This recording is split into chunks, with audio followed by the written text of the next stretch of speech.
Hi everyone, in this tutorial I'm going to talk about another aspect of data validation, data consistency. Here we have a very basic example of hotel customer data, and it has check-in date and departure date. And the rule is that check-in date must be equal or less than departure date. And we have one record where check-in date is before departure date, which is always incorrect. So what I want to do is to show you how can be validated. So it is done using compare values personalization function. So first of all, we're saying that our value type is date.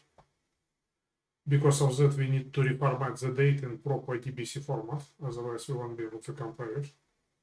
Then we're saying that value is value 1 is less or equal to value 2. And we also use ETL-Tools here. So when value 1 is not equal, we'll get, let me show you. Okay, so this one is fine. So it is 1. So when value is not 1, value, we discard the record. So this was not fine. So you see it is failing. That was failing as well.